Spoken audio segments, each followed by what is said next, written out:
कांग्रेस अध्यक्ष सोनिया गांधी ने एक बार फिर विपक्षी पार्टियों को एकजुट करते हुए एक मंच पर लाने का काम किया है। वहीं केंद्र सरकार की कमियों को इस माध्यम से उजागर भी किया है। 7 राज्यों के मुख्यमंत्रियों से हुए संवाद में कांग्रेस शासित राज्यों के अलावा झारखंड, पश्चिम बंगाल, महाराष्ट्र के मुख्यमंत्री भी वीसी से जुड़े। ममता बनर्जी ने जेईई और नीट एग्जाम को लेकर कांग्रेस का पूरा साथ दिया और मामले को सुप्रीम कोर्ट में जाने की मांग भी रखी।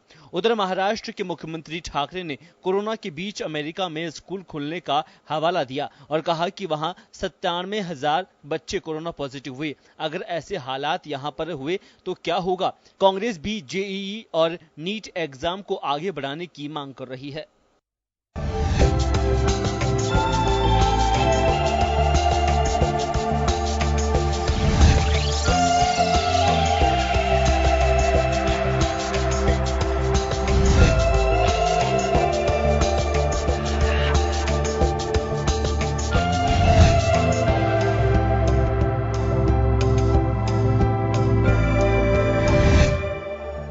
मुख्यमंत्रियों की वीडियो कॉन्फ्रेंसिंग में एग्जाम के अलावा कोरोना के बीच केंद्र का सहयोग, राज्यों की आर्थिक स्थिति, जीएसटी का मुद्दा भी उठाया। मुख्यमंत्री अशोक गहलोत ने वीडियो कॉन्फ्रेंसिंग के दौरान केंद्र की मोदी सरकार पर जमकर कटाक्ष किया। गहलोत ने कहा कि केंद्र सरकार से राज्यों को सही सहयोग नहीं मिल पा रहा है। आर्थिक स्थिति ज्यादा खराब है, लेकिन केंद्र सरकार कोरोना के नाम पर महज वीसी कर रही है। पंजाब के मुख्यमंत्री अमरिंदर सिंह ने कहा कि जीएसटी के भुगतान ही करने की बात रखते हुए पीएम मोदी को हकीकत से रूबरू करवाने की मांग रखी। तो वहीं सोनिया गांधी ने वित्त सचिव के 14% जीएसटी कंपनसेशन का भुगतान नहीं होने को विश्वासघात करार दिया। कोरोना ने जो स्थिति बनी है राज्यों की, पूरी लड़ाई राज्य सरकार लड़ रही है और केंद्र सरकार से खाली वीडियो कॉन्फ्रेंसिंग के अलावा कुछ भी नहीं होगा। जो हमने सुझाव दिए थे वीडियो कॉन्फ्रेंसिंग में अंदर, उन सुझावों पे कोई ध्यान नहीं दिया गया। दरअसल जीएसटी काउंसिल की बैठक से पहले गैर भाजपा शासित राज्यों की बैठक काफी अहम मानी जा रही है। तो वहीं जेईई और नीट परीक्षा तिथि बढ़ाने की मांग करके स्टूडेंट्स की आवाज को बुलंद करने का काम भी किया गया। ब्यूरो रिपोर्ट, जन टीवी न्यूज।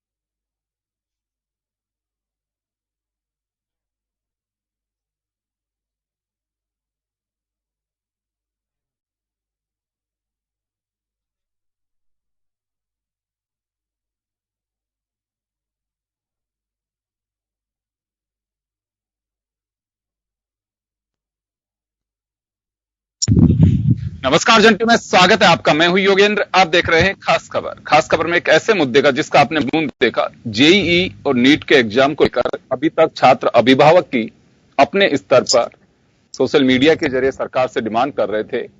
2 तबकों में लेकिन ये लोग थे। कुछ लोगों का कहना था कि साल बर्बाद होगा। सुप्रीम कोर्ट भी याचिका को 17 अगस्त को खारिज कर चुका है, ऐसे में एग्जाम होना चाहिए। लेकिन कुछ स्टूडेंट्स का कहना था कि कहीं फ्लड आ रहा है, कहीं पे साधनों का अभाव है, 150-150, 200 किलोमीटर दूर सेंटर्स बने, वहां जाना बहुत मुश्किल होगा, ट्रांसपोर्टेशन की व्यवस्था नहीं है। कोविड-19 का जिस तरह से दायरा बढ़ता जा रहा है उसमें चिंता का विषय है। लेकिन कुछ लोग कहते हैं कि हमारा साल बर्बाद नहीं होना चाहिए। ये कुछ दिन तक ये बातें सोशल मीडिया के जरिए चलती रही, लेकिन अब ये पॉलिटिकल रंग भी इस पे चढ़ गया है। सोनिया गांधी ने 7 राज्यों के मुख्यमंत्रियों के साथ, जो गैर भाजपाई हैं, उनके मुख्यमंत्रियों के साथ में चर्चा की है और तय ये हुआ है कि अब सुप्रीम कोर्ट का रास्ता खटखटाएंगे 7 मुख्यमंत्री मिलकर। ममता बनर्जी का ये सुझाव था जिसपे और भी मुख्यमंत्रियों ने ठप्पा लगाया है। सबसे पहले अमरिंदर सिंह ने इसकी पहल की कि बिल्कुल सुझाव सही है।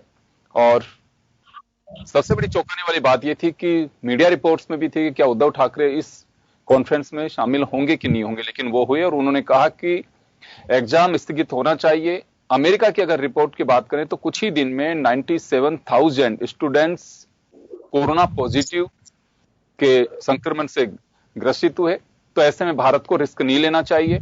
कुछ दिन इसे टाला जाना चाहिए, जब समय सही हो तो उस समय एग्जाम करवा लिया जाए। तो चले इसी मुद्दे को लेकर के चर्चा करेंगे और परीक्षा टलवाना कितना जरूरी है, अभिभावक कितने चिंतित हैं, या फिर चिंता इस बात की है कि बच्चों का एक साल खराब हो जाएगा, ऐसे में हो जाना चाहिए। तो सबके अपने अपने विचार हैं। हमारे साथ वरिष्ठ पत्रकार अर्चना शर्मा जी जुड़ी हुई हैं, आम आदमी पार्टी से देवेंद्र शास्त्री साहब जुड़े हैं, भाजपा नेता पंकज जोशी साहब हमारे साथ जुड़े हुए हैं, कांग्रेस से वरुण पुरोहित जी हमारे साथ जुड़े और अभिभावक चारू गुप्ता जी हमारे साथ जुड़ी हैं। आप सभी का स्वागत है। मैं सबसे पहले चारू जी आप ही के पास आना चाह रहा हूं। अभिभावकों की कितनी चिंता है, क्योंकि दो तरह की बातें आ रही हैं इसमें। कुछ लोगों का कहना है कि एग्जाम टाइम पे होना चाहिए क्योंकि एक साल बच्चों का खराब हो रहा है। कुछ लोगों का ये कहना है कि नहीं, अभी नहीं, कोविड का दायरा है, पेरेंट्स के साथ रहते हैं, घर में बड़े बुजुर्ग भी रहते हैं, बच्चों को अगर बाहर एग्जाम के लिए भेजेंगे, कौन आदमी कैसा आ रहा है, कैसे स्टाफ मेंबर है, कौन वहां से निकल करके गया, तो इसमें हम रिस्क नहीं उठा सकते। अलग अलग बातें आ रही हैं, लेकिन आम अभिभावक की क्या राय? देखिए, जिस तरीके से कोरोना के ऊपर अभी तक भी कोई लगाम लगाने की कोई इस तरह का अंदेशा नहीं दिखता कि किस तरीके से रुकेगा और कब तक इसका खात्मा होगा, इस आधार पर हम अपना बच्चों का भविष्य अधर झूल में नहीं डाल सकते। कहीं ना कहीं एक लाइन ऑफ एक्शन, कोई एक डेट एक्सटेंड हमें नोट करके बच्चों के भविष्य की ओर सोचना ही होगा, क्योंकि आने वाले टाइम में ये दिसंबर लेगा, मार्च लेगा या जून ले लेगा, इसका अभी तक पता लगाना बहुत मुश्किल है। तो ऐसे में बच्चों का जो भविष्य है वो छोड़ा नहीं जा सकता, उनको केवल इस भरोसे नहीं छोड़ा जा सकता। जब सारी चीजें होने लगी है, जब हर चीज के लिए गवर्नमेंट की छूट है, तो मेरा केवल मानना यह है कि अगर ठीक है, अगर हम पेपर वहां पर जाके नहीं दे सकते, सेंटर्स पे नहीं दे सकते, तो इस तरह की व्यवस्थाएं चाक चौबंद होनी चाहिए कि बच्चे जो है वो कंप्यूटर्स के माध्यम से अपने परीक्षाएं दे सके। कुछ मार्किंग उनकी इस तरीके से हो कि उनका 10th का बोर्ड, 12th के 11th के स्कूल के एग्जाम्स, 12th के एग्जाम्स, इन सब का उनमें सबमिशन हो, उसके बाद उनके इंटरव्यूज के नंबर हो, ताकि एक उच्चता और गुणवत्ता पूर्वक जो बच्चे हैं वो उसमें से निकल करके आए। क्योंकि अभी जो बच्चे अभी घर पे हैं वो एक तरीके से शिथिल हो चुके हैं। अगर उनको वापस पढ़ाई के रिदम पे नहीं लगाया गया तो हमारा जो युवा शक्ति है वो कहीं ना कहीं विमुख हो रही है या एक अलग रो में जा रही है। तो कम से कम उनका जो पूरा स्टेमिना है, वो फोकस है, वो उनकी पढ़ाई पर लग सकेगा और वो शुरू से काम कर सकेंगे। जी, जिससे दूर किए जा रहे थे, कुछ अभिभावकों का ये कहना है कि जिस लैपटॉप और मोबाइल से बच्चों को हम दूर कर रहे थे, छोटे छोटे बच्चों को, अब जीवन में उसका एक हमने ऐसा सिस्टम बना दिया उनका कि क्लासें लेनी है ऑनलाइन, तो आप मोबाइल के जरिए लीजिए या आप लैपटॉप के जरिए लीजिए। एक नया दौर शुरू हुआ है, लेकिन देखिए अब ये तो महामारी है, इसको किस तरह से, ये समय की मांग है। हमने भी कभी नहीं सोचा था कि आपके साथ बैठ के दूर से बात होगी, लेकिन अब ये सब चीजें चल रही है तो इसमें जाना ही पड़ेगा। बिल्कुल। अर्चना जी आपके पास आना चाहूंगा। यह जो सोनिया गांधी की बैठक, इसमें केवल नीट और जेई का इश्यू नहीं था, उसमें आपने भी सुना होगा कि जो जीएसटी का इश्यू है, क्योंकि गुरुवार को जीएसटी काउंसिल की बैठक होनी है, उससे ठीक पहले सोनिया गांधी की यह बैठक काफी अहम है और उसमें 14% कंपनसेशन जो राज्यों को मिलना है जीएसटी का, उसके लिए फाइनेंस सेक्रेटरी हाल ही में पार्लियामेंट की कमेटी को मना कर चुके हैं कि इस बार नहीं दे पाएंगे। इसे विश्वासघात बताया जा रहा है। तो इसे कैसे देखें, क्योंकि एआईसीसी की बैठक जिसमें सोनिया गांधी के नेतृत्व को लेकर के कुछ लोगों ने सवाल खड़े किए कि फुल टाइम एक अध्यक्ष चाहिए, एक उन लोगों को भी एक तरह से कहीं डायरेक्टली जवाब है और अपनी फॉर्म में वापस साबित करना सोनिया गांधी, ये उस तरह से भी देखा जा सकता है। इसे एक जेई और नीट का तो एक इश्यू था ही, लेकिन हम इस तरह से देख सकते हैं कि दूसरे दलों के साथ भी कैसे कोऑर्डिनेट कर सकती हैं अभी भी सोनिया। सर, अगर हम देखें ममता बनर्जी के साथ आई हैं बैठकर, और यानी 7 स्टेट्स के सीएम्स ने आज जो पूरी चर्चा की है, उससे एक यूनिटी का जो हम लोगों ने, जो सब लोगों ने उनके ऊपर जो क्वेश्चन मार्क लगा था कि किस तरह से ऑपोजिशन कमजोर हो रहा है और इसमें जो कलह की न्यूज आ रही थी, वो इन लोगों ने, शायद इनका ये एक एफर्ट है कि नहीं, हम लोग आज भी मुद्दे उठा रहे हैं, हम लोग आज भी देश के लिए उतने ही चिंतित हैं। और इस तरह से है ना, ये सारी चीजें आज उन्होंने बताने की पेशकश की है। जीएसटी के मुद्दे को उठाकर उन्होंने सीधे के सीधे मोदी जी की सरकार को चैलेंज किया है कि आप किस तरह से जो हमारा पार्ट है आप उसको रोक नहीं सकते हैं।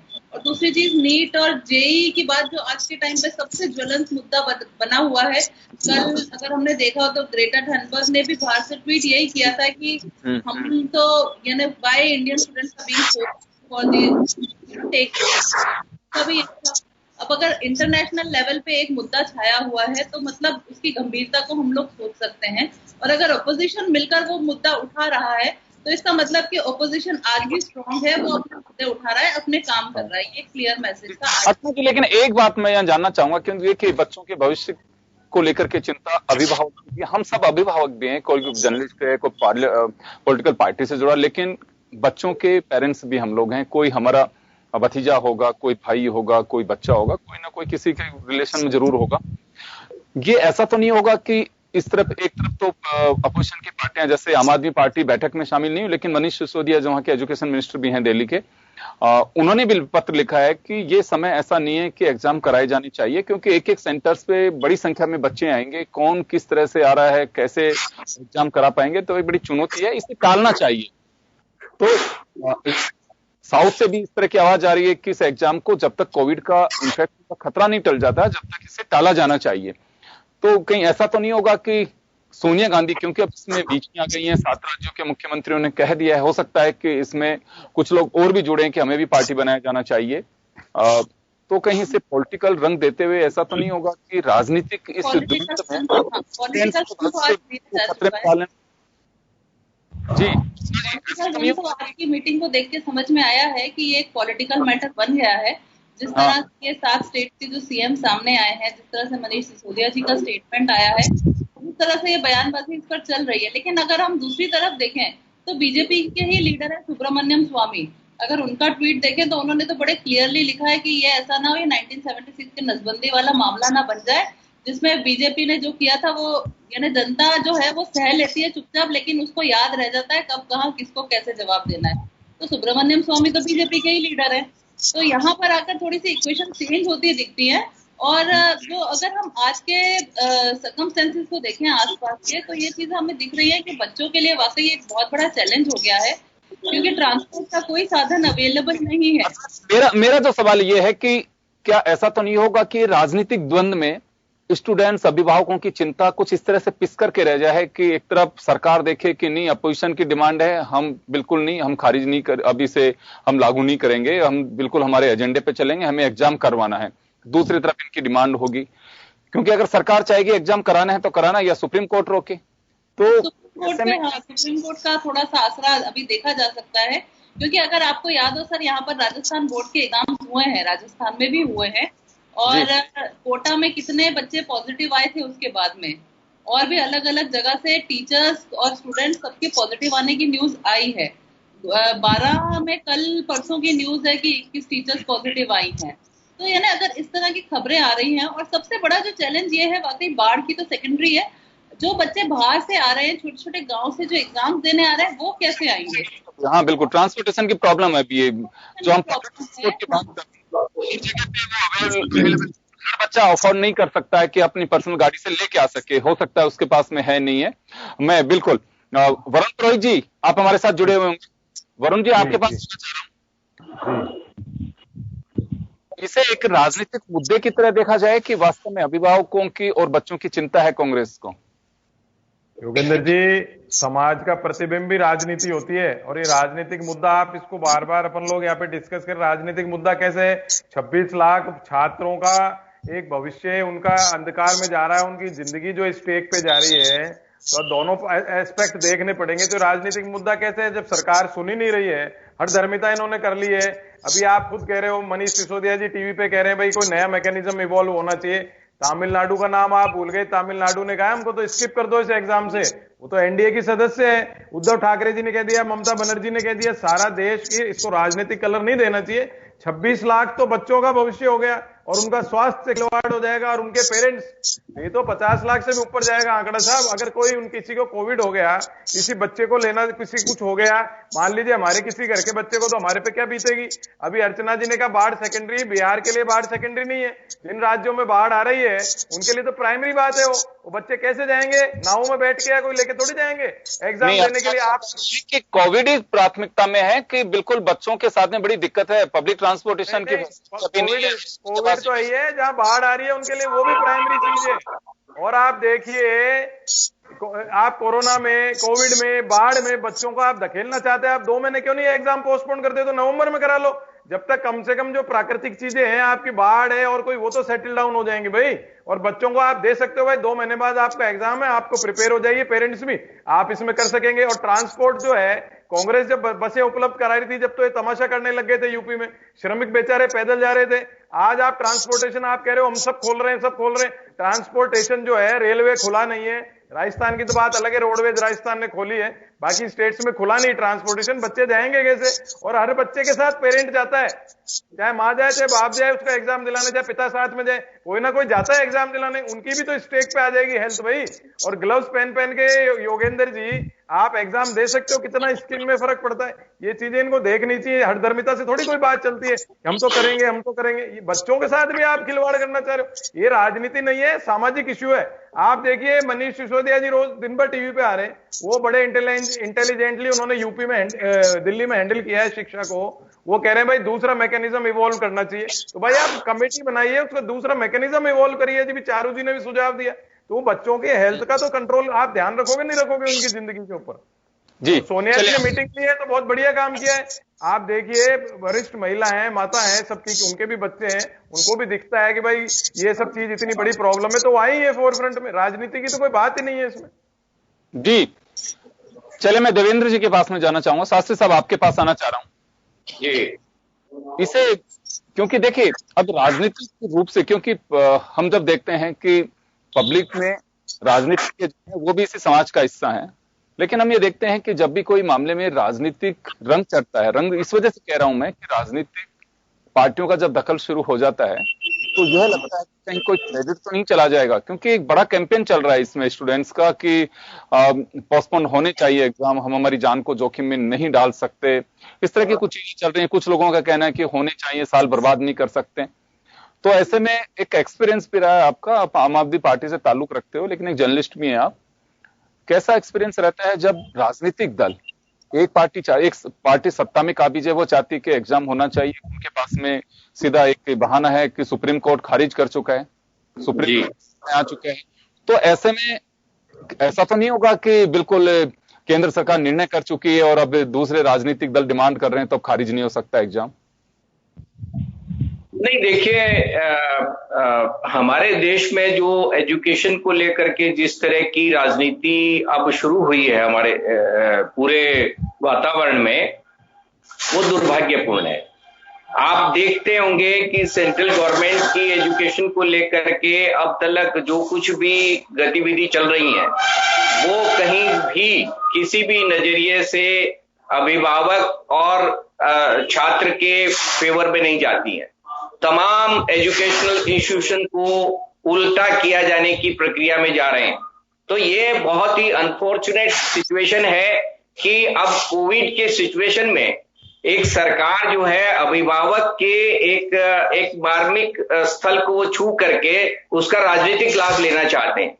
अभी सब जानते हैं कि कोविड की वजह से किस तरह के प्रिकॉशंस लेने चाहिए, लेने पड़ रहे हैं। एक तरफ तो सरकार 5 लोगों से ज्यादा कहीं इकट्ठा हो जाए तो उसके ऊपर केस बना रही है, और इधर जो वो कह रहे हैं कि नहीं जी हम यंग जनरेशन को एग्जाम दिलाएंगे। तो जो तमाम पार्टियां ये कह रही हैं कि भाई ये एक ऐसी सिचुएशन है जिसमें सरकार को कंसीडर करना चाहिए कि क्या ये एग्जाम्स हों या उसका कोई और तरीका ढूंढा जाए। देखिए आजकल डिजिटल का जमाना है, डिजिटली आप बहुत सारे काम कर सकते हैं, लेकिन सवाल यह है कि सरकार के अंदर उस नजरिए से कोई सोच भी रहा है, केवल ये दिखाने के लिए कि हम अभिभावकों के बहुत चिंता करते हैं, छात्रों के भविष्य की बड़ी चिंता करते हैं और इसलिए हम एग्जाम कराएंगे।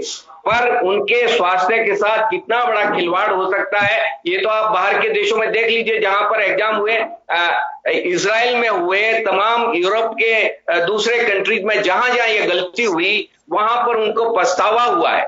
तो इस बात को सरकार को समझने की आवश्यकता है कि केवल हम अभिभावकों के सेंटिमेंट से न खेलें और बच्चों के भविष्य के बारे में सिर्फ 1 साल अगर वो नहीं पढ़ा या 1 साल तो वो बच्चा किसी काम का नहीं रह जाएगा, ऐसा कुछ नहीं है। आप एक मैकेनिज्म इवॉल्व करिए। एग्जामिनेशन भी मैंने 2 महीने में तैयारी के साथ कर सकते हैं, और कोई तरीका हो सकता है, और उसको अपनाने की जरूरत है, उस पर काम करने की जरूरत है। लेकिन सरकार में बैठे हुए लोग किसी एक्सपर्ट से बात नहीं करेंगे, वो खुद ही तय करेंगे, या फिर उनकी एक आइडियोलॉजिकल विंग है, वो तय करेगी कि हमें पॉलिटिकली क्या बेनिफिट दे रहा है, बस वो काम कर लो। चलिए, मैं पंकज जोशी साहब के पास जाना चाहूंगा। पंकज जी, एग्जाम इस वजह से नहीं खिसकाया जा रहा है कि सरकार की कोई रणनीति नहीं है इस विषय पे, ये प्रतिपक्ष के आरोप लग रहे हैं। दूसरी बात यह है, मैं बहुत सारे इश्यूज हैं जो सोनिया गांधी जी की बैठक में रहे, लेकिन मैं खासकर बच्चों के भविष्य की जो बात की जा रही है, चिंता जाहिर की जा रही है कि सरकार कुछ ऐसा मैकेनिज्म डेवलप करे जिससे स्टूडेंट्स को भी उनके जीवन का खतरा ना हो और एग्जाम भी हो, या फिर इसे अभी टाला जाना चाहिए। 2 महीने टाला जा सकता है, फिर स्थितियां देख करके सरकार अपनी व्यवस्थाएं डेवलप कर सकती है।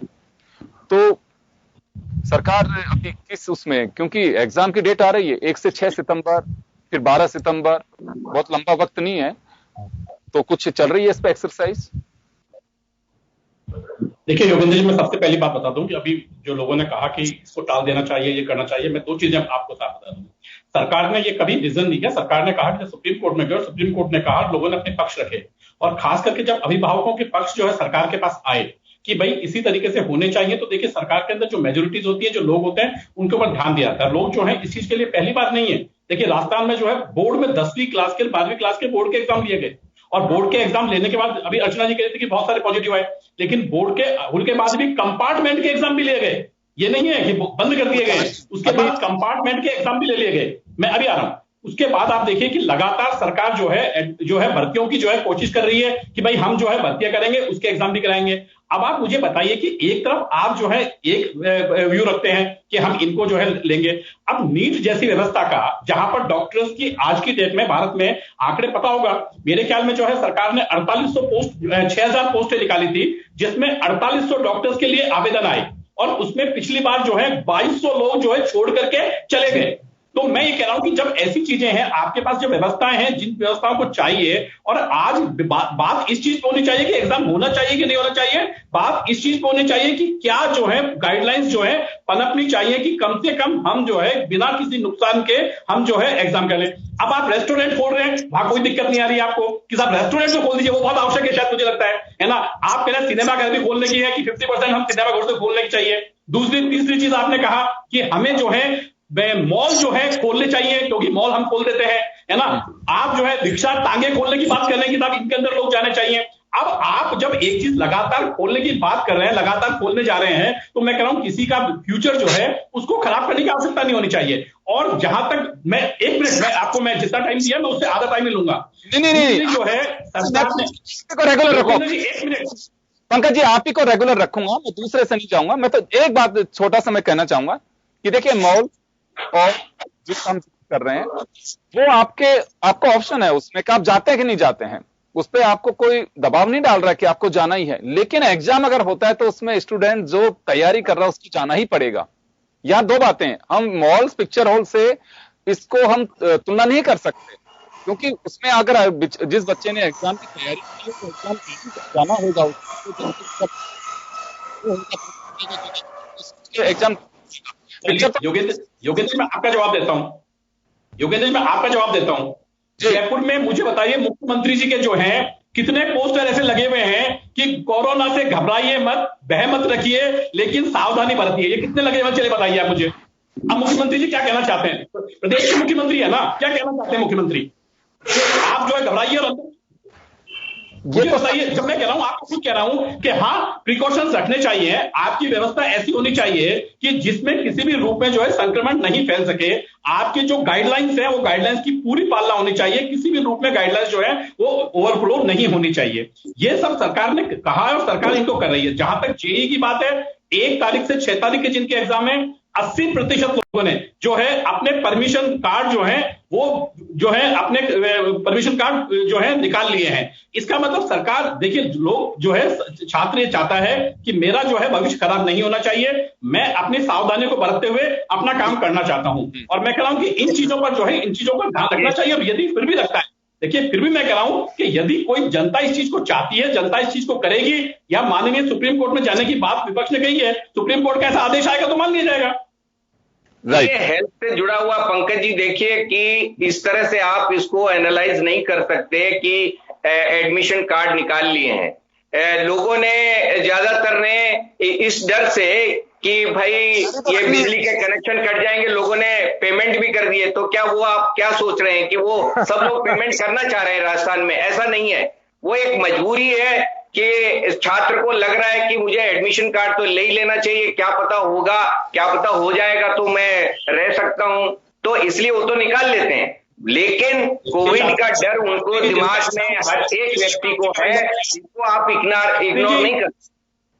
कि शास्त्री जी मैं आपको बता दूं आपको कि हमारे यहाँ भी 12th के बाद ही सीए में आते हैं लोग, बच्चे लोग आते हैं, और आज की डेट में हम बच्चों को कह रहे हैं कि आप मत आइए, लेकिन उसके बाद भी बच्चे अपने भविष्य के लिए लगातार ये कह रहे हैं कि नहीं हमें ट्रेनिंग पे जाना है, हमें ट्रेनिंग पे आना है। मैं कह रहा हूं कि आज क्या हम उनको मना कर दें कि नहीं आप रहिए घर पे, हम उनको ब्लॉक कर दें? लेकिन देखिए यही कह रहा हूं कि हाँ आपने जो बात कही है कोई ऐसी चीज आएगी और कोई पार्टी बनना चाहता है, लगता है कि सरकार जो है, देखिए न्यायालय ने कहा है कि लोगों का भविष्य नहीं खराब होना चाहिए, न्यायालय की जो पालना है हम कर रहे हैं, लेकिन फिर भी लगता है यदि ऐसा होगा तो निश्चित रूप से न्यायालय यदि कोई कल जाने की बात हुई है तो जाएगा, जो कोई डिसीजन आएगा तो उसकी पालना सरकार कर देगी। हमको इसमें अड़बड़ी थोड़ी करेंगे, हम सरकार उसका विपक्ष कर रही है कि अब भाई हम नहीं करा, हम तो कराएंगे चाहे न्यायालय कुछ भी कहे। हमने ये नहीं कहा, हमने कहा कि भाई जब ये चीजें हो सकती है तो कराए जाने चाहिए। चलिए वरुण जी आपके पास आना चाहूंगा। पंकज जी ने कहा कि सतर्क राजस्थान, कोरोना से डरने की जरूरत, अशोक गहलोत साहब का उदाहरण दिया है, तो जब इतने बड़े होर्डिंग्स लगाए जा रहे हैं तो क्यों फिर डर क्यों है? ये सवाल है पंकज जी, जवाब देंगे आप इस पे कुछ? जी इनको आप पूछो एनडीएमए का चेयरमैन कौन है। चेयरमैन जो होता है एनडीएमए का, वो गाइडलाइन दिल्ली से, केंद्र से जारी होती है, सरकारों के हाथ में नहीं है इस समय राजस्थान में। बार बार खाली क्रिटिसाइज करना अशोक गहलोत को और कांग्रेस को, हर बात में शुरू हो जाते हैं। क्या आपको बच्चों का कोई ख्याल ही नहीं? एनडीएमए के चेयरमैन है, प्रधानमंत्री चेंज करते खोल दे रहे, वो तो आपकी गाइडलाइन के अंतर्गत खुल रहे हैं। केंद्र सरकार की गाइडलाइन आई है, वो कैसी बातें कर रहे हो यहाँ पर? आप कोरोना पे चर्चा करा रहे थे, आपने तो विधानसभा में चर्चा कराना उचित नहीं समझा। कैसी झूठी बात कर रहे हैं यहाँ पर? बातें करते हो आप यहाँ बैठ करके? देखिए सावधानी बरतने का मतलब यह है कि आप किसी की जीवन को जोखिम में न डालें, तो छात्रों के जीवन को जोखिम में न डालें, इसी की तो सावधानी बरतनी है। और क्या सावधानी बरतनी है? हाँ तो 2 महीने बाद हो सकते हैं एग्जाम का, जरूरी है आगे कराना आपको। 2 महीने बाद करा लीजिए आप। भाई छात्र ये कहेगा तो मान ली जाएगी, आप कहेंगे थोड़ी बात होगी कि छात्री कह रहे हैं, साक्षी जो लाखों बच्चे जुड़ गए। एक अभिभावक के नाते चारू जी हमारे साथ में बैठे हैं, बहुत सारे एक सर्किल में लोग और भी होंगे। उन लोगों की जो इच्छा है वो चाहते हैं कि बच्चे के साल भी ठीक से रहे, लेकिन अगर थोड़ा टाला जा सकता है, सरकार जब तक कुछ अपना मैनेजमेंट कर ले तब तक के लिए इसे टाला जाना चाहिए। पेरेंट्स कतई नहीं चाहते हैं कि बच्चों को एक साथ ही किया जाए। वह सिर्फ इतने जेईई और एनई के एग्जाम क्यों करते?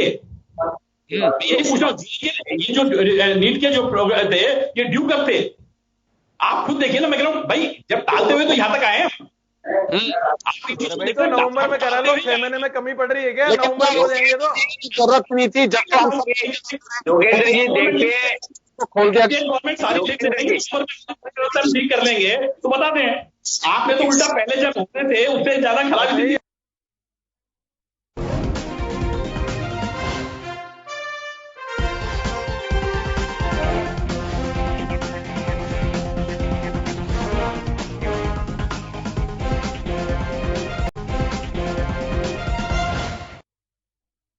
ब्रेक के बाद एक बार फिर आपका स्वागत है। आप देख रहे हैं खास खबर। बात कर रहे हैं हम जेईई और नीट के एग्जाम को लेकर।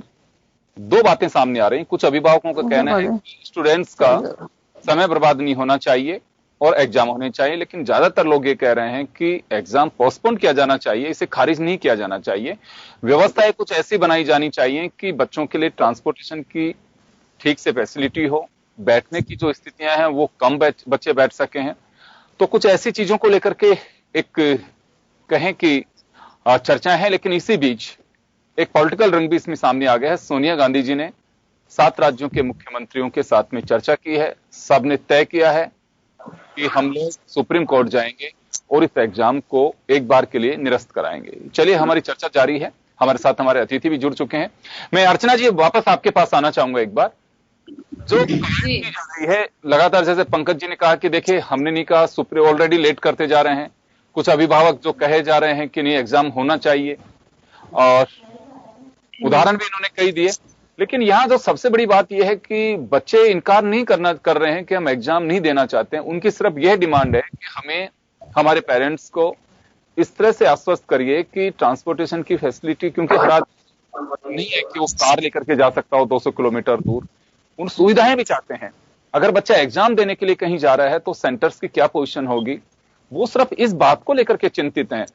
एक बच्चा जैसे हम आप सब लोग जो मार्केट में सब्जी लेने भी जाते हैं, जॉब पे भी आते हैं, तो हमारी चिंता कम है। लेकिन अगर हमारे बच्चे स्कूल में जाते हैं तो एक अभिभावक की चिंता बढ़ जाती है। ये एक ऐसी बात है कि एक इमोशंस और पॉलिटिकल दोनों चीजों का मुझे लगता है कि ये बच्चा कोरोना प्रभावित टाइम के अंदर था इसलिए उसको छोड़ दिया जाए, तो बहुत सारी चीजें हैं। तो सरकार को प्रॉपर जो नेक्स्ट इंफ्रा है उसके ऊपर तत्काल ध्यान देते हुए बच्चों की पढ़ाई को जारी करना चाहिए।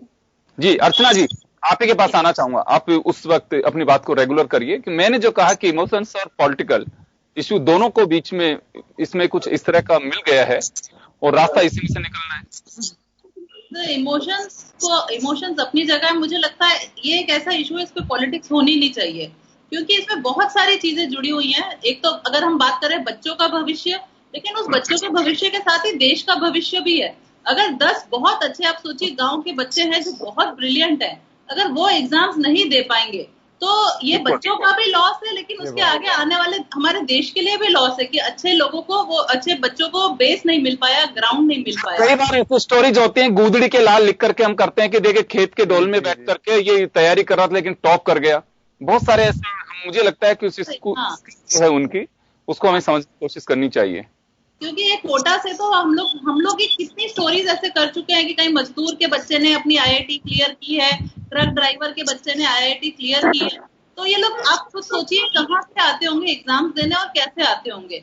आज जब कोई संसाधनों की इतनी कमी है, यानी आप कैसे जाओगे बाहर, कहाँ जाके रहोगे, कहाँ जाके खाओगे, तो आधा तो स्ट्रेस फैक्टर ही उस बच्चे का दिमाग है ना नर्वस कर देगा उसको। वो एग्जाम के लिए उतने हैप्पी माइंड से अटेंड कर पाएगा क्लासेस? वो नहीं कर पाएगा। जी तो सुपर 30 इसका एक उदाहरण भी है, सुपर 30 इसका उदाहरण भी है। जी तो सुपर 13 अपने आप में कितनी सारी, यानी 30 के 30 सोच के टैलेंट्स उनके हर साल के आते हैं। तो इसमें पॉलिटिक्स मुझे नहीं लगता होना चाहिए। इसमें ये होना चाहिए, आपको संज्ञान लेना चाहिए कि प्रॉब्लम्स क्या है, उनके सॉल्यूशंस आप कैसे ला सकते हैं। पेरेंट्स के, अभिभावकों की भी वही चिंता है और कोई नहीं है। बच्चों को भी यही है कि हमारे माँ बाप भी हमारे साथ जाएंगे, और आज के टाइम पे सब मिड एज होते हैं, डायबिटीज, हार्ट अटैक, यानी हार्ट प्रॉब्लम्स के साथ होती है उन लोगों के साथ। स्ट्रेस में उनकी भी हेल्थ पे आगे क्या क्या चैलेंजेस आ सकते हैं वो भी हमें सोचना होगा। तो यानी this is not a political issue जिसको पॉलिटिसाइज किया जा रहा है। इसके कुछ गंभीर परिणाम हो सकते हैं, तो बैठकर इसको राउंड टेबल मीटिंग होनी चाहिए इसके लिए। क्या एक मिडवे होना चाहिए, निकालें, और बच्चे भी, यानी आगे भी उनको ऑनलाइन क्लासेस ही अटेंड करनी है जो सेशन स्टार्ट होगा। तो मुझे ये लगता है कि ये इतना अच्छा प्लेटफॉर्म है, इसको कुछ रिक्रिएट करके इसमें कुछ नए एवेन्यूज जनरेट करने चाहिए। जी बिल्कुल, या तो एचआरडी मिनिस्टर को, मुझे लगता है कि कॉन्फ्रेंस के जरिए, आजकल तो संसाधन बहुत हैं, हम बात कर सकते हैं, जैसे प्रधानमंत्री मुख्यमंत्रियों के साथ अक्सर चर्चा करते ही राउंड टेबल डिस्कशन की जरूरत है चाहिए। और अगर सरकार अपने स्तर पर अगर व्यवस्था कर रही है कि चलिए बच्चों को 25-30 किलोमीटर 40 किलोमीटर से दूर ना जाना पड़े, इतनी व्यवस्था भी करते हैं। और जहां पे फ्लड की अभी प्रॉब्लम है वहां अभी एग्जाम कुछ टाइम के लिए टाल देने चाहिए। इस तरह के सुझाव कुछ लोगों के आ रहे हैं कि जहां बाढ़ आ रही है अभी, राजस्थान भी हो सकता है, मध्य प्रदेश भी हो सकता है, उत्तर प्रदेश, बिहार भी हो सकता है, कई राज्यों के अंदर इस समय बाढ़ के हालात बने हैं। उनके लिए थोड़ा समय देना होगा कि उनके एग्जाम कुछ रुक करके कंडक्ट करवाए जा सकें। आई थिंक ये कुछ इस तरह के अभिभावकों के और कुछ लोगों के सुझाव सामने आ रहे हैं कि हमने भी कुछ लोगों से मांगा था कि आप लोग चाहते हैं, तो उसमें से कुछ सुझाव इस तरह के निकल करके आ रहे हैं कि एग्जाम ये चाहिए लेकिन व्यवस्था ऐसी हो कि बच्चे को बहुत लंबा नहीं जाना पड़े। आपने जो चिंता जाहिर की है हम सभी लोग जानते हैं उसको। कुछ लोगों के पास में अगर वो एग्जाम 200 किलोमीटर देने जा रहे हैं तो पहले तो वो जाएगा किस साधन से, या फिर वहां जाने के बाद में उसे कोई रेस्टोरेंट मिलेगा नहीं मिलेगा, कहीं ठहरने की व्यवस्था होगी नहीं होगी। हम बहुत सारे बच्चों को देखते हैं कि कोई स्टेशन पे ठहरा हुआ है, कोई छोटी धर्मशाला में ठहरा हुआ है। हर के पास में ऐसी व्यवस्था नहीं है कि उसके रिलेटिव्स बैठे हुए हैं वहां पे और उनके पास में जाके रुक जाएगा। और मैं तो एक बात और कहना चाहता हूं, एक ऐसा दौर है जिसमें कोई भी रिश्तेदार किसी का रिस्क और नहीं लेना चाहता कि किसी का बच्चा अपने यहाँ पे आए या अपना बच्चा किसी यहाँ के दूसरे के यहाँ जाए। बहुत ही रेयर अगर कोई ऐसी स्थितियां बनती है, अदरवाइज तो हम में से कितने लोग हैं जो बच्चों को नानी के यहाँ भेज रहे हैं कि चाचा के भेज रहे हैं कि बुआ के भेज रहे हैं, जो छुट्टियों में भेजा करते थे। मैंने अभी ऐसे नजारे देखे नहीं, मोहल्ले में बहुत सारे लोग रहते हैं, हम अक्सर हर गर्मियों में छुट्टियों में देखते हैं, लेकिन वो सब चीजें अब बिल्कुल नहीं है। वरुण जी, वापस आपके पास में आ रहा हूं। पंकज जोशी साहब ने कुछ एक चीजें जो बताई थी उसको लेकर के आपने कहा कि ये समझ से बाहर है कि इस तरह के सवाल क्यों किए जा रहे हैं, लेकिन कुछ एक बातें जो ऐसी हैं कि क्या वास्तव में कुछ समय पहले से इस तरह की एक्सरसाइज की जानी चाहिए थी राज्य सरकारों को भी कि केंद्र सरकार ये एग्जाम तो कराएगी लेकिन हमारी व्यवस्थाएं क्या है। अचानक, हालांकि चलिए समय है अभी कि 10-12 दिन का टाइम है कि इसमें भी किए जा सकते हैं, लेकिन अचानक कि सोनिया गांधी जी के आह्वान पे सारे मुख्यमंत्री अपनी एक्सरसाइज में जुटे हुए हैं। योगेंद्र जी, अचानक नहीं हुआ है। प्रियंका गांधी जी ये सब पहले भी उठा चुके हैं मुद्दे को। और आपको बताऊं, आप पत्रकारों का सबसे बड़ा मैं सैल्यूट करता हूं आप लोगों को। साक्षी जोशी जो पत्रकार है, साक्षी जोशी, उन्होंने यूट्यूब सत्यमेव जयते करके चैनल लगाया, उसमें लाखों बच्चे उनसे फटाफट जुड़ गए। तो लोगों की बच्चों की समस्या है। जहां तक डाउनलोड करने की बात है, डाउनलोड तो बच्चे प्रेशर में, उनको पता है एग्जाम कंडक्ट हो गया तो मुझे देना ही पड़ेगा, तो फटाफट बेचारों ने डाउनलोड कर लिया। अब ये जो अर्चना जी ने सुझाव दिया, और अपन पहले भी डिस्कशन कर रहे हैं, ऑल पार्टी मीटिंग बुलाइए। आप जब 72,000 लगा के एलईडी बिहार की चुनाव सभाएं 2 महीने पहले कर लिया, जब तो कोविड का ज्यादा डर था, तो आप क्यों नहीं बच्चों से डायरेक्ट बात करते हो? पेरेंट्स से पूरे देश भर में मन की बात करो। कोविड का डर, भाई कोविड का डर नहीं, जब तो प्रधानमंत्री मन की बात बच्चों से क्यों नहीं करते सीधे? मैं यही तो कह रहा हूं, सीधे अभिभावकों से करें, बच्चों से करें, हर स्टेट के 100-150 बच्चों से डायरेक्ट बात करें। आपके पास पूरी टेक्नोलॉजी है। आप आज एक बच्चे को मैं देख रहा था टीवी चैनल पे, उसने क्वेश्चन किया कि साहब पार्लियामेंट तो चला नहीं रहे हो, हमको क्यों खतरे में डाल रहे हो? मुझे जाना पड़ेगा सुबह 3 बजे उठ के, वहां कहां ठहरूंगी, कहां नहीं ठहरूंगी, पापा साथ जाएंगे, कहां मैं टैक्सी लेके जाऊं, मेरे पास गाड़ी नहीं है। ये बच्चों की जो समस्या है, प्रॉब्लम्स हैं। आप शो तो ऐसे करते हो, हम बच्चों के हम मन की बात कर रहे हैं देश के। अरे भाई, आप सबसे बच्चों से, अभिभावकों से तो बात कर सकते हो, इसमें राजनीति की कोई बात ही नहीं है, आपको माइलेज लेने की बात ही नहीं है। आप जब पत्रकार लोग सारे लिख रहे हैं इतने दिन से, सोनिया जी तो एज एन प्रेसिडेंट यूपीए की उन्होंने बात की, सीनियर लीडर है, इतने साल से उन्होंने देखा है संसद को, तो उसको राजनीतिकरण क्यों करे? बाकी लोग भी तो कर रहे थे, प्रियंका गांधी ने भी उठाया इसको, इश्यू को पहले ही उठा लिया, आपके पत्रकार उठा रहे हैं, टीवी चैनल उठा रहे हैं, तो क्या इनको समझ नहीं आ रही है? इनको आना चाहिए था। मन की बात करने तो फटाफट आ जाते हो, चुनावी सभाएं एलईडीसी करने फटाफट आ जाते हो। तो भाई बच्चों का ध्यान दो, पेरेंट्स का ध्यान दो, उनसे बात करो, वो जो चाह रहे हैं वो करो। आप ये तो करना ही नहीं चाहते हो, कांग्रेस कांग्रेस कांग्रेस। अरे भाई, कांग्रेस उठावे नहीं कोई इश्यू, हम कुछ नहीं करें, सामाजिक राजनीतिक काम सब कुछ आप ही करोगे, दूसरी पार्टियां नहीं करें। ममता बनर्जी कर रही है तो क्या गलत कर रही है? उद्धव ठाकरे गलत कर रहे हैं?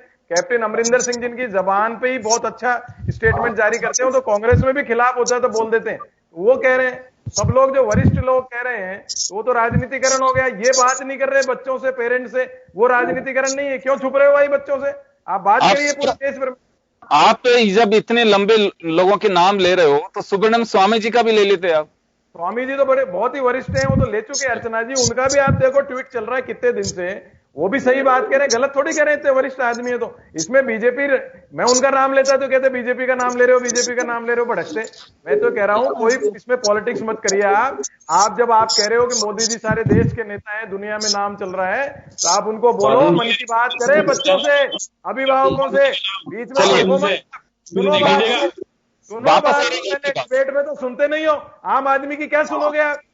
चाहे आम आदमी पार्टी की जरा सुन लेते हैं। देवेंद्र शास्त्री साहब के पास में जाना चाहूंगा। सर, ये बात तो ठीक है कि डिमांड ओवरऑल यही आ रही है कि व्यवस्था इस तरह की हो कि बच्चों को बहुत ज्यादा दूर ना जाना पड़े, नजदीक जाएंगे तो उन्हें ठहरने की कोई चिंता नहीं होगी, एग्जाम देके वापस अपने घर पे आ सकते हैं।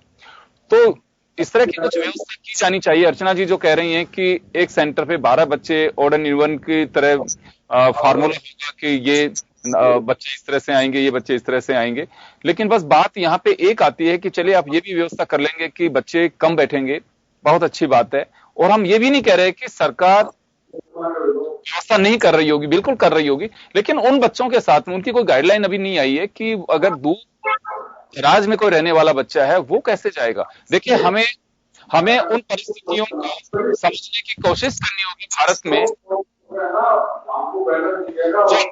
ये सपने देख रहा है कि जैसे सुपर 30 जैसे बच्चे निकल करके आए, वो भी चाहता है कि अच्छे इंजीनियर बने उनके बच्चे, अच्छे डॉक्टर बने। हमें उस ग्रास रूट को भी सोचना होगा जिसकी हम चिंता कर रहे हैं, और सबसे बड़ी परेशानी उन्हीं लोगों को है।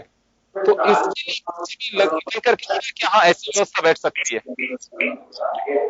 देखिए, हमारे देश में जो भी पार्टी सरकार बनाती है और जो हमारा शीर्ष नेतृत्व है, उसका दुर्भाग्यपूर्ण स्थिति यह है कि कोविड जैसी महामारी या जो संकटकालीन स्थिति है, उसमें क्या वो कितने दिमाग लगा करके, कितनी प्लानिंग के साथ उस समस्या को हैंडल करती है। आप पहले दिन से देख लीजिए, हमारे यहाँ पर ये शीर्ष नेतृत्व जो है बुरी तरह से असफल रहा है, क्योंकि समस्या को पहले समझें, उसके बाद उसको प्लान करें, उसके बाद उसको सीरियसली लागू करें। इस मामले में न तो सरकार कभी गंभीर हो रही है और न ही मैं कहता हूं कि विपक्ष गंभीर है। हमारे यहाँ एक प्लानिंग और समझदारी से आगे मूव करने का अभी तक टेम्परामेंट ही नहीं डेवलप हुआ है राजनीतिक स्तर पर। इसीलिए हम लोग इस तरह के संकट में पड़े हुए हैं। वरना ये जो एग्जामिनेशन का इश्यू है, ये सबको पता है कि कोविड में किस तरह की प्रॉब्लम्स होने वाली हैं, और आप कितना ही प्रिकॉशंस ले लीजिए, 4 को बैठा दीजिए, 5 को बैठा दीजिए, ये ऐसी बीमारी है जिसको आप अगर लोगों को साथ में लाएंगे तो उसको आप अवॉइड नहीं कर सकते हैं। अब अभिभावक तो उनकी तो एक मजबूरी है, उनको लगता है बच्चे का 1 साल चला गया तो वो तो बर्बाद हो गया। ऐसा नहीं है। अगर वो बीमार हो गया, अगर उसके जीवन के साथ खिलवाड़ हो गया तो वो सचमुच बर्बाद हो गया। लेकिन सरकार के पास 50 मैकेनिज्म है, अगर वो प्लान करे, उसके पूरे पुराने रिकॉर्ड के आधार पर एनालाइज करे। आजकल डिजिटली आप एग्जामिनेशन ले सकते हैं, डिजिटली आप इंटरव्यू कर सकते हैं, आप इंस्टेंट जो है सवाल जवाब रिकॉर्ड करके आप एग्जामिनेशन ले सकते हैं। 50 तरीके हो सकते हैं, लेकिन हमारी सरकारों में ज्यादातर ऐसी लीडरशिप आ गई है जिनको खुद को कुछ पता नहीं है और पूछना उनको ईगो का इश्यू बन जाता है। इसलिए वो जो कुछ उनको समझ में आता है वो वहां पर सरकार के अंदर आदेश दे देते हैं, और इसलिए इस तरह की संकट खड़ा होता है। मैं अभिभावकों की तरफ से एक बात कहना चाहता हूं कि अभिभावकों को अपनी मांग दुरुस्त तरीके से रखना चाहिए। मजबूरी में ये एजुकेशन वाला जो सिस्टम है, ये इसको स्वीकार नहीं करना चाहिए। सरकार को बताना चाहिए कि भाई बच्चे की जिंदगी दोनों तरह से खतरे में हो सकती है, एजुकेशन के नजरिए से भी और हेल्थ के नजरिए से भी, दोनों को बैलेंस करना है और उसी तरीके से हमको आगे बढ़ना चाहिए। तो आपको यहाँ पे एक आपने क्लू दिया कि इसमें ईगो की बात है, तो मैंने यही लगातार कह रहा हूं कि इमोशंस और पॉलिटिकल राजनीति दोनों को हम यह देख करके चल रहे हैं। पेरेंट्स ये चाहते हैं कि उनके इमोशंस जुड़े हुए हैं इसमें, कि बच्चा उसका साल भी खराब नहीं हो और वो सेफली एग्जाम देकर के भी लौटे। उसकी व्यवस्था में कहीं ना कहीं अभी व्यवस्था बन नहीं पा रही है। इसी वजह से कहीं ना कहीं हमारे जो जेहन में अभिभावकों के वो इस बात का डर है कि बच्चा एग्जाम देने तो जा रहा है लेकिन सुरक्षित कैसे रह पाएगा, वो एक डर है जिसको हम भरोसा नहीं दिला पा रहे हैं। एक बात। दूसरी बात, आपने कहा कि इसे ईगो नहीं बनाया जाना चाहिए। आपको कहीं लग रहा है कि इसमें ईगो भी कहीं टकरा रही है, ऐसा महसूस हो रहा है आपको?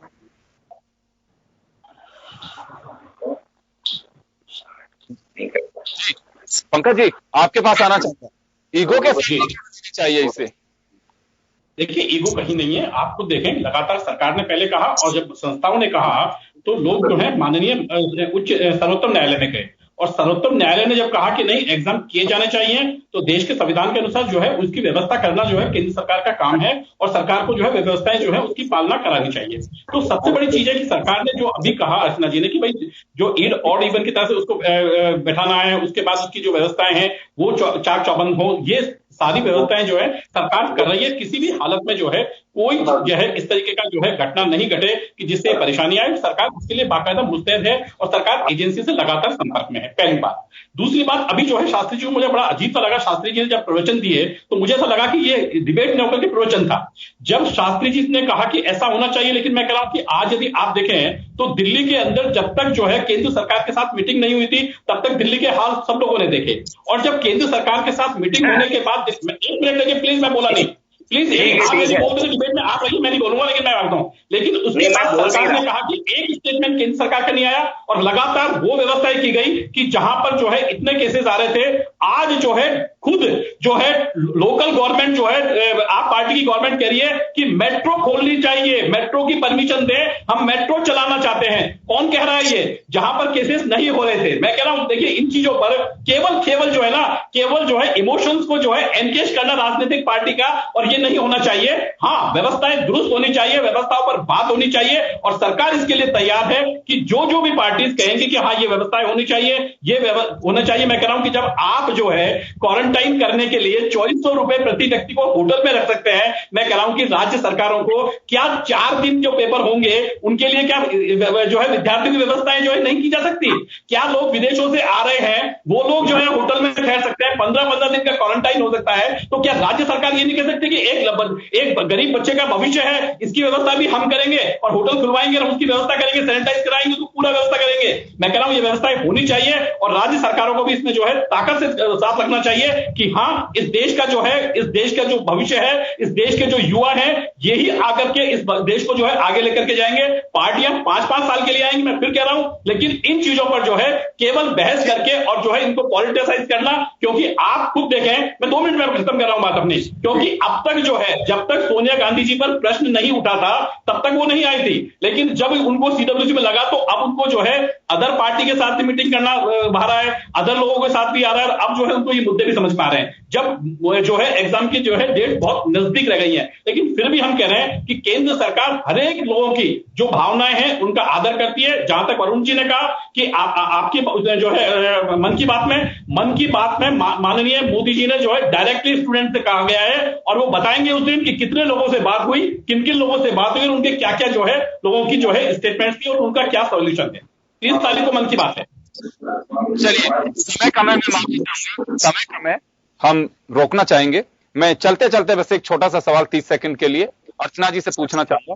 अर्चना जी, आपके पास आना चाह रहा हूं मैं। अभी शास्त्री साहब ने जैसे कहा कि राजनीति को ईगो बना कि दूसरी पार्टी के लोग इस इश्यू को उठा रहे हैं, तो एक ईगो, मैं लगातार ये बात कर रहा हूं कि एक तरफ जो अभिभावक के साथ में जुड़े हुए हैं और दूसरा पक्ष है वो राजनीतिक पक्ष है। कहीं ऐसा कि इससे द्वंद्व में स्टूडेंट का या पेरेंट्स का स्टूडेंट को अगर हम देखें कि वो उन लोगों ने तो कल से बोला है कि वो लोग अपनी डीपीज ब्लैक करेंगे, प्रोटेस्ट करेंगे, जिस तरह से जो यानी जो भी उनके पास में है वो उस हिसाब से अपना शो प्रोटेस्ट अपना दिखाएंगे वो। तो मुझे जो चीज समझ में आ रही है वाकई कि इस जो द्वंद्व चल रहा है ना ये इमोशंस और पॉलिटिक्स के बीच में, तो स्टूडेंट्स कहीं ना कहीं पिस रहे हैं। एक तो सिर्फ 5-6 महीने से देख लीजिए उनका, वैसे ही आज अगर हम लोग सब स्ट्रेस में तो स्टूडेंट्स शायद थोड़े ज्यादा स्ट्रेस में होंगे। और उसके बाद में उनको किस कंडीशन में, वही जो हम बात कर रहे हैं कि किस कंडीशन में जाना है, वहां पे आसपास क्या चैलेंजेस होंगे उनको भी नहीं पता है शायद। पहले तो ये ट्रेंड होता था अपने पेरेंट्स के साथ में आसपास जो जिनका जो फाइनेंशियल स्टेटस होता था, धर्मशाला होटल जहाँ पे था रुक गए, वहां पर अपने हिसाब से ट्रेन से गए, बस से गए। बदल गई है सिचुएशन, हाँ अब सिचुएशन बहुत बदली हुई है। उस बदले पहले उनका जो ब्रेन है ना वो कूल होना चाहिए एग्जाम देने के लिए, वो कूल है या नहीं देखना होगा। साल भर किसकी मेहनत है और साल भर की मेहनत नहीं है, उसका भविष्य, उसके परिवार का भविष्य, और मैं तो कहूंगा जैसे आपने सही कहा कि देश का भविष्य जी, वो जो टैलेंट है वो देश के लिए हम उसे खपाने के लिए हम उसे तैयार कर रहे हैं। केवल ये नहीं है कि अभिभावकों के लिए या खुद के कैरियर के लिए वो आई में ही सोचना चाहिए। स्पेशल ट्रेन चला रहे, स्पेशल ट्रेन चला देते, आप सेंट्रल विस्टा प्रोजेक्ट बना रहे हो 1000 करोड़ का, वो अरे वो रद्द कर देते, नए सूट सिलाना रद्द कर देते, खुद का विमान ला रहे हो 8-8 करोड़ का, वो बंद कर देते। राज्य सरकार तो बाहर जा रहा है।